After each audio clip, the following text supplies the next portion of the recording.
क्या आपकी basic salary सीधे 3 गुना होने वाली है? क्या 18,000 पाने वाले कर्मचारी अब सीधे 69,000 रुपए पाएंगे?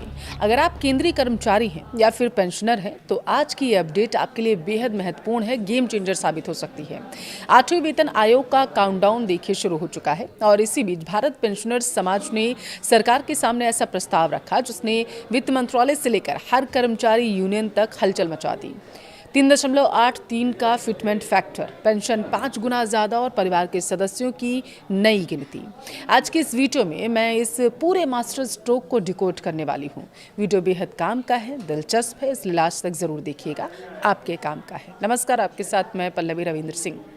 देखिए, अगर आप या आपके परिवार का कोई भी सदस्य केंद्र सरकार का कर्मचारी है या फिर रिटायरमेंट के बाद पेंशन का लाभ ले रहा है तो आज की यह चर्चा आपके लिए बेहद ज़रूरी है।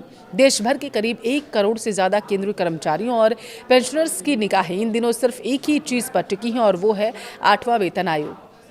जैसे जैसे समय आगे बढ़ रहा है, कर्मचारियों की उम्मीदें और मांगें दोनों बढ़ती जा रही हैं और इसी बीच देश के सबसे बड़े पेंशनर संगठन में से एक भारत पेंशनर समाज ने 8वें वेतन आयोग के सामने कुछ ऐसी मांगें रखी हैं जिसने सबकी चर्चाओं को गर्म कर दिया है। न्यूनतम सैलरी 18,000 से सीधे 69,000 करने की मांग। जी हाँ, आपने बिल्कुल सही सुना है। आज की इस वीडियो में हम बात करने वाले हैं कि किस तरीके से भारत पेंशनर्स ने अपनी मांगें रखी हैं, इस प्रस्ताव में क्या क्या कहा गया है, इसके पीछे उनका गणित क्या है और अगर ये मांगें मान ली जाती हैं तो आपकी जेब पर इसका कितना बड़ा और पॉजिटिव इम्पैक्ट पड़ने वाला है, ये जानना आपके लिए बेहद ज़रूरी है। सबसे पहले बात करते हैं उस मांग की जिसने सबसे ज़्यादा सुर्खियाँ बटोरी हैं, यानी न्यूनतम बेसिक सैलरी में बढ़ोतरी की। आपको बता दें कि हाल ही में भारत पेंशनर समाज के एक उच्च स्तरीय प्रतिनिधिमंडल ने 8वें वेतन आयोग के अधिकारियों से मुलाकात की और इस प्रतिनिधिमंडल में बीपीएस के अध्यक्ष आर.के. चौहान और महासचिव अविनाश राजपूत जी शामिल थे। उन्होंने आयोग के सामने जो सबसे बड़ा प्रस्ताव रखा वो था न्यूनतम सैलरी को 18,000 से बढ़ाकर सीधे 69,000 कर देना। अब आप सोच रहे होंगे कि अचानक इतना बड़ा जंप कैसे आ सकता है। दरअसल इसके पीछे संगठन ने एक ठोस गणित रखा है। फिटमेंट फैक्टर का 7वें वेतन आयोग में फिटमेंट फैक्टर 2.57 तय किया गया था, लेकिन बीपीएस ने 8वें वेतन आयोग के लिए फिटमेंट फैक्टर के तहत 3.83 के तहत इसे फैक्टर माना है। अब जरा कैलकुलेशन समझिए आप। अगर मौजूदा 18,000 रुपये को 3.83 से गुणा किया जाता है तो यह आंकड़ा लगभग 68,940 रुपये के आसपास बैठता है और इसी आधार पर संगठन ने 69,000 रुपये की न्यूनतम सैलरी तय करने का फैसला किया है, लॉजिक दिया है उन्हें। अगर ये मांग मान ली जाती है तो एंट्री लेवल के कर्मचारियों का जीवन स्तर पूरी तरीके से बदल जाएगा। अब आते हैं हमारे रिटायर्ड पेंशनर्स के ऊपर। बढ़ती उम्र के साथ मेडिकल खर्च और जीवन यापन की लागत आसमान छू रही है। इसे ध्यान में रखते हुए बीपीएस ने पेंशनर्स के लिए एक बहुत ही मजबूत प्रस्ताव दिया है। जब प्रस्ताव पेश किया गया तो उसमें चीज़ें क्या कही गई, मैं आपको वो बताती हूँ। देखिए, फिलहाल के लिए वर्तमान में न्यूनतम पेंशन 9,000 रुपये प्रति महीने है। आज की महंगाई में 9,000 रुपये में गुजारा करना बहुत मुश्किल है, ये आप सभी लोग जानते हैं। इसलिए संगठन ने मांग की है कि इस न्यूनतम पेंशन को बढ़ाकर 45,000 रुपये कर दिया जाए या मौजूदा पेंशन से सीधा 5 गुना बढ़ जाएगा। अब इसके अलावा पेंशन कैलकुलेशन के फॉर्मूले में भी बदलाव का सुझाव दिया गया। बीपीएस का कहना है कि न्यूनतम पेंशन कर्मचारी के आखिरी वेतन का 67% होना चाहिए, जो कि आमतौर पर 50% होता है। फैमिली पेंशन आखिरी वेतन का कम से कम 50% होनी चाहिए।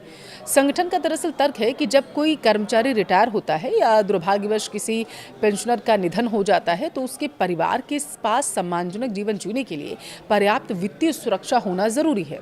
वेतन आयोग जब न्यूनतम सैलरी तय करता है तो वो यह मानकर चलता है कि एक कर्मचारी को कितने लोगों का पेट पालना है। इसे फैमिली यूनिट कहते हैं। अभी तक सरकार परिवार को 3 यूनिट का मानती है, यानी पति, पत्नी और एक बच्चा। लेकिन भारत पेंशनर्स समाज ने इस व्यवस्था को पूरी तरीके से बदलने की मांग की है। संगठन का सुझाव क्या है वो सुनिए। भारतीय समाज की सच्चाई को देखते हुए इस यूनिट को 3 से बढ़ाकर 5.2 यूनिट किया जाए। इसका गणित उन्होंने कुछ इस तरीके से समझाया जो मैं आपको बताने जा रही हूँ। कर्मचारी खुद यानी पेंशनर्स 1 यूनिट हो गया, पति या पत्नी 1 यूनिट हो गया, 2 बच्चे 0.8 और 0.8 यूनिट हो गए। सबसे ज़रूरी 2 बुजुर्ग माता पिता 0.8 और 0.8 यूनिट। इन सबको मिलाएं तो कुल 5.2 यूनिट बनता है। संगठन का स्पष्ट कहना है कि आज के दौर में बच्चों की पढ़ाई और बुजुर्ग माता पिता की देखभाल, उनके पूरे मेडिकल खर्चे में बहुत बड़ा जो खर्च है वो करना पड़ता है। ऐसे में पुरानी 3 यूनिट की थ्योरी अब काम की नहीं रह गई है, क्योंकि महंगाई भी बढ़ी है। सैलरी तय करते समय माता पिता की जिम्मेदारी को भी फॉर्मूले का हिस्सा बनाना ही होगा।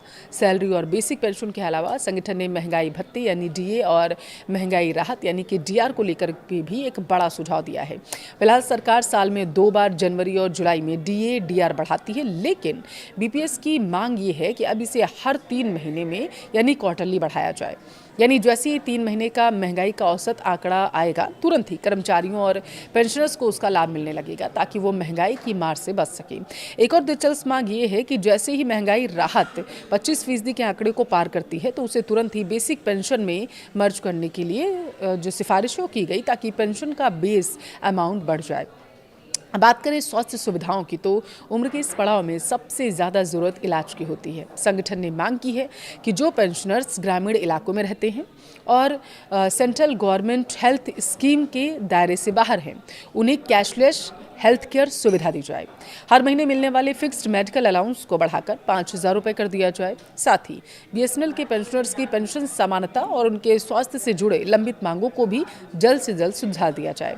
अब आपके मन में सवाल आ रहा होगा कि भारत पेंशनर समाज आखिर है कौन, जिसकी मांगों को इतनी गंभीरता से लिया जा रहा है और जिसकी चर्चा देश भर में हो रही है। दरअसल बीपीएस कोई नया संगठन नहीं है। इसकी स्थापना जनवरी 1955 में की गई थी। यह पेंशनर से जुड़े मुद्दों को उठाने वाला देश का सबसे प्रतिष्ठित संगठन माना जाता है।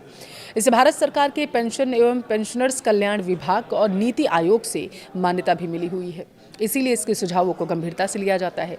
इस संगठन के साथ देश भर के करीब 245 पेंशनर्स एसोसिएशन भी जुड़ी हुई हैं और यह लगभग 10 लाख पेंशनर्स की आवाज़ सरकार तक पहुंचाता है। लेकिन यहाँ एक सच्चाई जानना आपके लिए ज़रूरी है। ये सारे जो आंकड़े हैं, 69,000 की सैलरी या 45,000 की पेंशन अभी सिर्फ सिफारिशें और मांगे हैं, या कोई अंतिम फैसला नहीं है। ये एक मसौदा है जो बीपीएस की तरफ से पेश किया गया है। 8वां वेतन आयोग अभी विभिन्न कर्मचारी यूनियन और संगठनों से ऐसे ही सुझाव ले रहा है। इन सभी सुझावों का आर्थिक प्रभाव देखा जाएगा आगे। सरकार के खजाने पर पड़ने वाले बोझ का आकलन होगा और तब जाकर आयोग अपनी फाइनल रिपोर्ट सौंपेगा। उस रिपोर्ट को अंत में केंद्र सरकार की कैबिनेट से मंजूरी दी जाएगी। देखिए, बुढ़ापा कोई बोझ नहीं है, बल्कि उस अनुभव का सम्मान है जो इन कर्मचारियों ने इस देश को दिया है। भारत पेंशनर समाज ने जो मांगे रखी हैं, वे सिर्फ कागजी आंकड़े नहीं हैं, बल्कि एक सम्मानजनक जीवन जीने की बुनियादी ज़रूरत भी है। आपको क्या लगता है, क्या सरकार को बिना देरी किए इन बुजुर्गों और कर्मचारियों की इन मांगों को मान लेना चाहिए? क्योंकि माना जा रहा है कि अगर पास हो गया ये बिल, तो कर्मचारियों और पेंशनर्स के अकाउंट में पैसों की बारिश हो सकती है। लेकिन याद रखिए, ये अभी सिर्फ एक प्रपोजल है, असली पिक्चर अभी बाकी है। अब गेंद सरकार और 8वें वेतन आयोग के पाले में है। क्या सरकार 3.83 के इस ऐतिहासिक फिटमेंट फैक्टर को हरी झंडी देगी, या फिर बीच का कोई रास्ता निकाला जाएगा? या आगामी दिनों में क्लियर हो जाएगा। मौजूदा महंगाई को देखते हुए 69,000 की न्यूनतम सैलरी और 45,000 की पेंशन की जायज़ मांग क्या आपको सही लगती है? यह सरकार के लिए इसे लागू करना आर्थिक रूप से संभव नहीं हो सकता? आपको क्या लगता है? मुझे कमेंट में ज़रूर बताइएगा।